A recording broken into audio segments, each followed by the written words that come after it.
खुलुमबाय आं दिनै JSP Advice 365 चेनेलनिफ्राय नोंथांमोननो गोदान कन्टेन्ट लानानै फैदों। बे गोदान कन्टेन्टआव स्पेशली इगल नेक्स्ट इक' ट्रिट्स बियो मानासनि बेन्दोङाव थानाय मोनसे लज गोनां बा जानाय थानायनि गासै सुबिदा दं आरो बावहाय ओरैबायदि समायनायै बिबार बागान साजायनानै दोनदों आरो बावहाय जिरायनो थाखाय बा माबा मोनसे जानाय लोंनाय टी आइटेम फुड आइटेम बायदिसिनाफोर बेफोराव मोननो थाङो आरो बेखौ नोजोर बोनानै इगल नेस्ट इक' ट्रिटआ ओरैबायदि मोनसे समायना मोनसे बिबार बागानजों बुंफबनाय आरो समायना रमायना डेक'रेसननि जै बिथांमोना मानासाव मोनसे लज खुलिदों जायनि मुंखौ बिथांमोना इगल नेक्स्ट इक' ट्रिट होननानै बुंनाय जादों। बावहाय नोंथांमोना माब्लाबाफोर फैयोब्ला बे इगल नेस्ट इक' ट्रिटआव थानानै नोंथांमोना मानासनि सोरगिदिं बिथिंफोरखौ नायनायजों लोगोसे मानासाव थानाय माखासे नुथायफोरखौ नायनो हागोन आरो बेवहाय ओरैबायदि मेहेरगोनां भाबै समायना रमायना बिबारनि बागान साजायनानै आरो बेनि बागाननि गेजेर गेजेर साथा आरो सियार बसायनानै दान्दिसे रिप्रेजेन्टमेन्ट थामहिनबा गोजोननायखौ लानो थाखाय बे हाबाफारिखौ मावहोनो थाखाय बिथांमोना खोब मोजां खालामदों आरो सोरबा फेमिलिफ्रा गावनि गथ' गथायखौ लानानै फैयोब्ला बावहाय थानायजों लोगोसे गथ' गथायखौ गेलेनो थाखाय बावहाय माखासे सुबिदा दङ। हैसां मैसां थामहिनबा दिन्दौला बानायनानै दोनदों आरो बेहाय फैनानै सोरबाफोर सुइटिं खालामोब्ला बेवहाय 5 मिनिटनिफ्राय बा घन्टासेनि गेजेराव माखासे भिडिअ फुटेज लानानै बावहाय टेलिकास्ट खालामनानै माखासे सुबिदा दङ। उन्दै उन्दै फंबाय बिनानावफ्रा बावहाय फैनानै बेयाव दान्दिसे एन्जयमेन्ट खालामनो हागोन। हैसां मैसां खालामनानै दोनदों। दा बेफोरबायदिनो इगल नेस्ट इक' ट्रिट्स बेयाव नोंथांमोना मालाबाफोर गबर्धना भाया जानानै फैयोब्ला नोंथांमोना मानास नेसनेल पार्कनि गेटखौ बारनानै बिनि राइटिस्ट साइडजों मोखां जाबोनानै नोंथांमोना फैयोब्लानो बे इगल नेक्स्ट इक' ट्रिट्सखौ नोंथांमोना नुनो मोनगोन। दा इगल ट्रिटनि माखासे नुथायफोरखौ आं नोंथांमोननो केमेरानि जै दिन्थिबाय आरो बेनि जै नोंथांमोना माब्लाबाफोर बे मानासाव दावबायनो फैयोब्ला नोंथांमोना बे समायना नुथायजों लोगोसे गावखौ गोजोननाय लानो हागोन, लोगोसे मानासनि सोरगिदिं बिथिङाव नायथिंनानै बावहाय हरबो थानो हागोन आरो नोंथांनि गोसो बादि जानाय लोंनाय बावहाय खालामनो हानायनि सुबिदा दं। बे खोब निट एन्ड क्लिन मोनसे लज जाय लजनि जोहै इगल नेस्ट इक' ट्रिटनि राव सोरबाफोर थानो लुबैयोब्ला बिथांमोना इमेलनि थ्रुयैबो बिथांमोना मेसेज खालामनानै बावहाय थानो हानायनि सुबिदा दङ।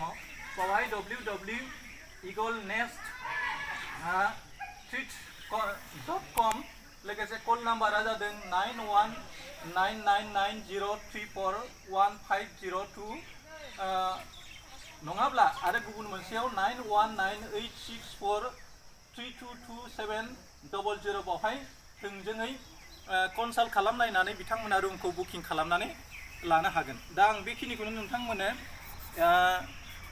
इगल नेस्टनि माखासे नुथायफोरखौ दिन्थिनो नाजाबाय। उन्दै उन्दै गथ'फ्रा बेफोरबायदि बिथांमोना साजायना दोनदों। खोब मोजां आइटेमै साजायना दोननाय जों नुथायफोरखौ नुनो मोनदों। सियारखौ गोसो जायोब्ला बेबायदि खालामनानै जिरायनो हागोन आरो थांनायनि उनाव डिसिप्लिन भाबै ओरै खोबथेनानैबो थांनो हागोन। दा बेफोरबो मोनफा मोनफा डिसिप्लिननि मोनसे मेनार। नोंथाङा खालि दावबायनो फैयोब्लाल' जानाय नङा, बिनि माखासे नुथायफोरखौ नायनायजों लोगोसे बेयाव सिरिबाङै गावखौ गावनि सोदोमस्रिखौ दिन्थिनायनिबो गोनांथि दं होननानै आं सानो। दा जोङो इगल नेस्ट मिनबा बेवहाय खामानि मावग्रा गथ'नाव जों मोननैसो बे इगल नेस्ट इक' ट्रिटआव थायोब्ला माबायदि सुबिदा मोनो बिनि सायाव जोङो दान्दिसे कनसाल्ट खालामनो थाखाय नाजानाय जाबाय। আচ্ছা ভাইটি, ইয়াত ইগল নেষ্ট ইক' ট্ৰিটত থাকিলে আমি কেনেকৈ সা সুবিধা পাব পাৰে আৰু ইয়াত থাকিলে কেনেকুৱা নিয়ম বা ডিচিপ্লিন আমি ফ'ল' কৰি থাকিব পাৰে, ইয়াৰ বিষয়ে মানাস ইগল ট্ৰিটৰ সম্পৰ্কে দুআষাৰমান ৰাইজক অৱগত কৰক। মই আজি আহিছোঁ,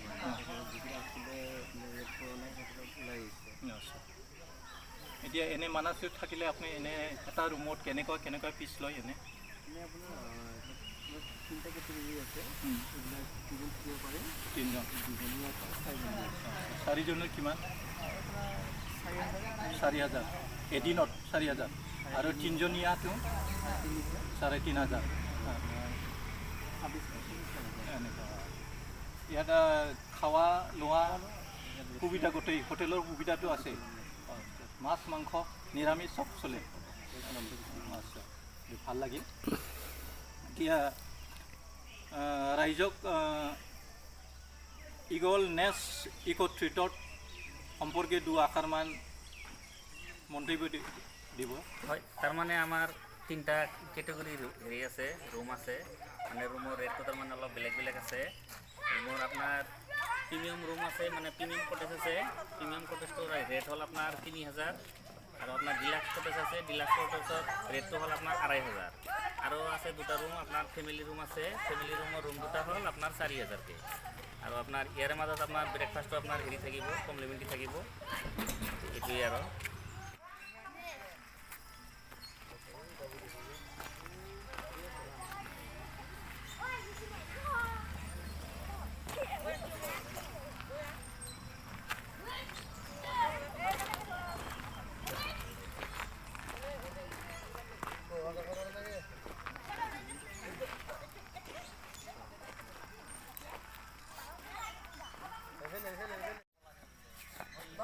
এই কর